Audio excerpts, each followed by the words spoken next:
அதுக்கு பெரிய முதலீடு தேவைப்படுச்சு. விளம்பரங்கள் பிடிக்க முடியுமா முடியாதுங்கிற இதெல்லாம் இருந்துச்சு. ஆரம்பத்தில் நான் யாராலையும் முடியலைங்கிற சூழ்நிலை. ராம்ஜி எடுத்து பண்ணட்டும் அப்படின்னு பிஜே ராம்ஜிகளை கொடுத்தாங்க. எல்லாம் கமிட்டியெல்லாம் முடிச்சு தான் கொடுச்சு. ஆனா ராம்ஜி அவர் ஒரு 6 மாசம் வச்சுட்டு இருந்துட்டு அவரால் முடியல, அவர் போட முடியலன்ட்டாரு. அப்புறம் எல்லாத்தையும் போயிட்டு கடைசி ஹைதர் என்கிட்ட கேட்டாரு.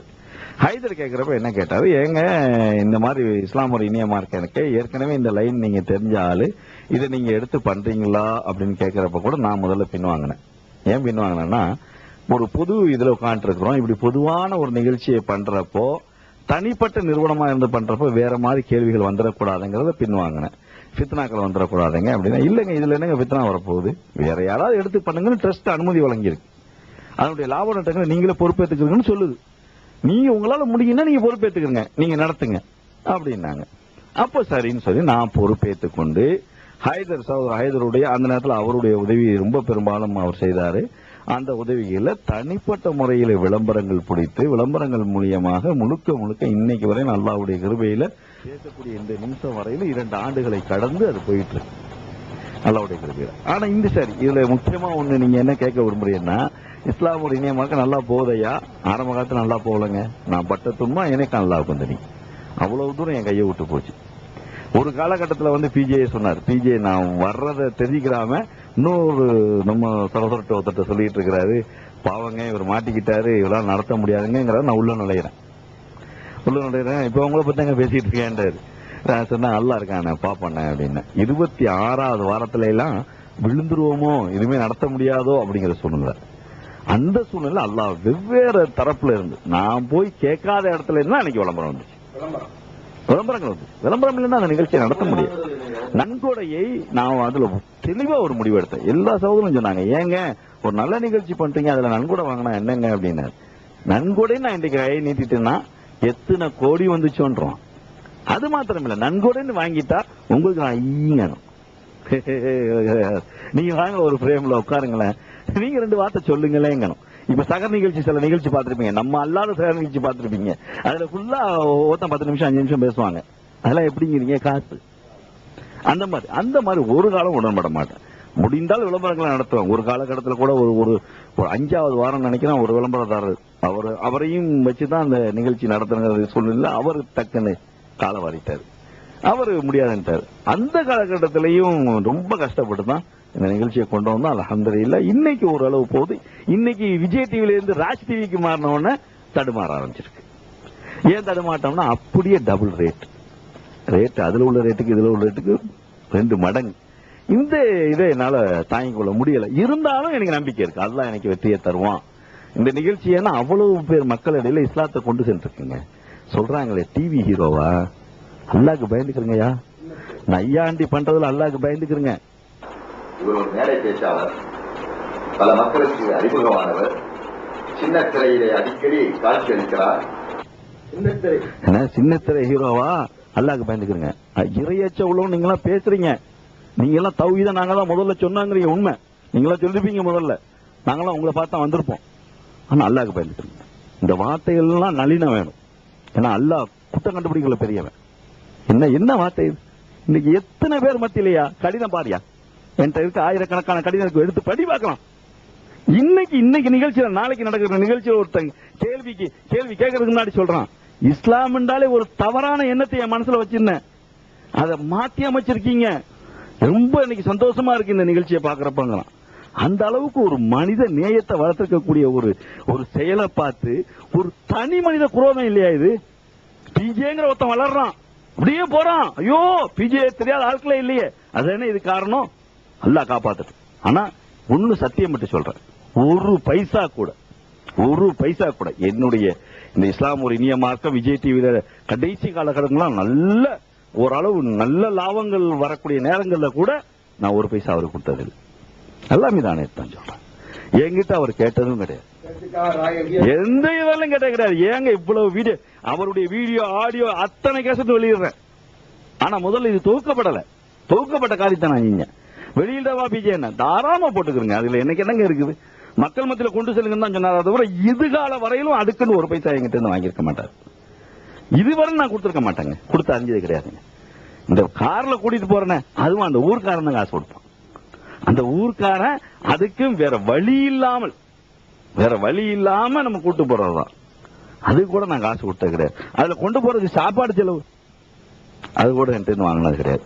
அதெல்லாம் இது உண்மையாக அவர்கள் அல்லாஹ்வுக்கு பயப்படுவாங்கன்னா இதுக்கு பதில தயார் பண்ணிக்கிறீங்க. இந்த மீடியா வேர்ல்டு என்பது என்னுடைய சொந்த நிறுவனம். இதனுடைய லாப நட்டம் அனைத்தும் எனக்குரியது. இன்றைக்கு நான் டிவி ஃபீல்ட்ல இருந்துகிட்டு இந்த நேரத்தில் நான் லாபம் சம்பாதிக்க முடியாம கீழே விழுந்தாலும் அது எனக்கு உள்ளதான். அதே போல சகர் நேர நிகழ்ச்சி நடத்துறது முஸ்லீம் மீடியா ட்ரஸ்ட். ஏன் அந்த ட்ரஸ்டுடைய நிகழ்ச்சியை நானே நடத்திட முடியும், மீடியா வேல்டே எடுத்து நடத்திட முடியும். ஆனா அப்பவும் முடிவு செய்யுங்க, இஸ்லாம் ஒரு மையமா இருக்கு எடுக்கிறப்ப என்ன முடிவு செய்யும் தெரியுமா? ட்ரஸ்டோட நிகழ்ச்சியை நம்ம அந்த நிகழ்ச்சியை லாபகரமா நடத்தி அந்த லாபத்தை ட்ரஸ்ட் கொடுக்கணும்.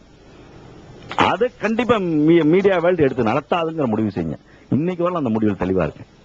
ஒரு கட்டத்தில் ட்ரஸ்ட் கூட இந்த வருஷம் ப்ரோக்ராம ட்ரஸ்ட் கூட எடுத்து நடத்த முடியுமா அப்படின்னு யோசனை பண்ணப்ப கூட நிறைய பேர் சொன்னாங்க, ஏன் நீங்க மீடியா வேல்டு எடுத்து நடத்துங்களேன். முடியாது. ஆனா இன்றைக்கு லாபகரமா அந்த நிகழ்ச்சியை ட்ரஸ்ட் நடத்திருக்கு. அல்லாஹ்வுடைய கிருபையில அதை உள்ள தொகுத்து கொடுக்கக்கூடிய காரியத்தை நான் பண்ணியிருக்கிறேன். அதை உட்கார்ந்து இப்படி பேசினா நல்லா இருக்கும்னு அவர் விரும்புற நிலைமையில இருந்து நான் பார்த்திருக்கிறேன். நான் ஒரு ஆடியன்ஸா உட்கார்ந்து இப்படி பேசினா நல்லா இருக்குன்னு காரியம் சொல்லி இருப்பேன் தவிர அதை தவிர வேற எந்த என்னுடைய உதவியும் அவருக்கு கிடைச்சதே கிடையாது. நல்லா காப்பாற்று. சிடியை பொறுத்த மட்டும் சிடிகள் மாத்திரம் நான் ரெக்கார்டிங் வெளியில போட்டா என்ன காசு கொடுப்பனோ, முகமது இது சிடியை அவன் கம்ப்யூட்டர் வச்சிருக்கான். அதனால வெளியில யார்ட்டையும் நான் எதுக்கு கொடுக்கணும், நீ எனக்கு போட்டு தரான அதையும் மறுத்தார் இந்த ஆள் அதையும் மறுத்தாரு. அது எப்படி நீங்க வானாங்க நாளைக்கு ஃபித்னா வருங்கன்றார். ஒரே வார்த்தை சொன்னேன், நான் கூலிக்கு தான் கொடுக்குறேன். அவனுக்கு கூலி அது வேலைக்கு கூலி.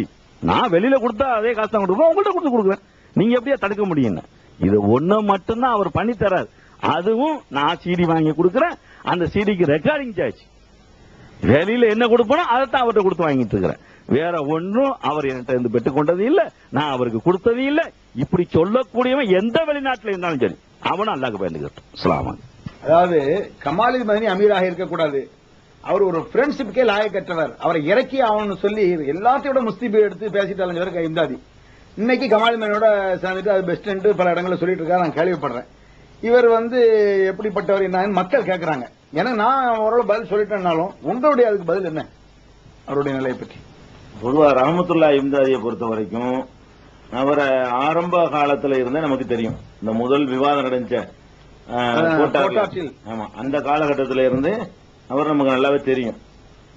அவரை பொறுத்த வரைக்கும் நாம் அனலைஸ் பண்ணதுல எப்படி இருக்குன்னா, ஒவ்வொரு மனிதனும் ஒரு நேரத்துல ஒன்னு சரி காணுவான். தவறுன்னு சொன்னா அதுல இருந்து விலகி இன்னொன்னுல இருப்பான்.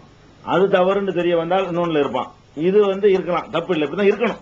நான் ஒரு தப்புல இருக்கிறேன்னு தெரிய வரும்பொழுது அதை நீங்க எதிர்த்து தான் நிக்கணும். அதான் முறை. இப்ப நான் தவறா இருக்கேன்னா என்னை எதிர்த்துட்டு கமாலுதீன் மதனி பக்கம் நிக்கணும். கமாலுதீன் மதனி தப்பு செய்வாருன்னா அவரை எதிர்த்துட்டு என் பக்கம் நிக்கணும். இது ஒரு வரவேற்கத்தக்க ஒரு அம்சம். ரஹமத்துல்லாஹி இம்தாதியை பொறுத்த வரைக்கும் நான் ஆய்வு பண்ணதை எடுத்துக்கிட்டீங்கன்னா, நான் பல சந்தர்ப்பங்கள்ல பார்த்திருக்கிறேன். அவர் ஒரே நேரத்தில் ரெண்டுல இருப்பார். ஒரே நேரத்தில் நான் சரின்னு என்கிட்ட சொல்லுவாரு, அவர் சரின்னு அவர்கிட்ட போய் சொல்லுவாரு.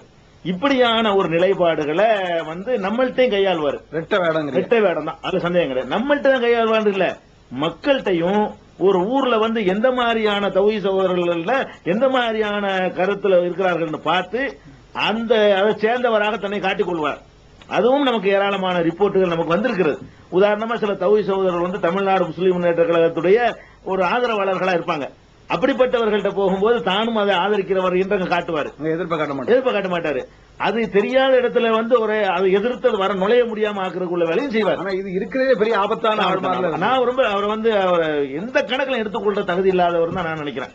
அவர் தௌஹீதுல இருக்கலாம், கொள்கையில உறுதியா இருக்கலாம், அது ஒரு விஷயம். ஆனால் இந்த அமைப்பு ரீதியாக ரெண்டு பேருக்கு மத்தியில ரொம்ப பெரிய பிரச்சனைகளை ஏற்படுத்துறதுல, ரெண்டு வேஷம் போறதுல ஒரு பெரிய முக்கிய இடம் வைக்கிறாரு.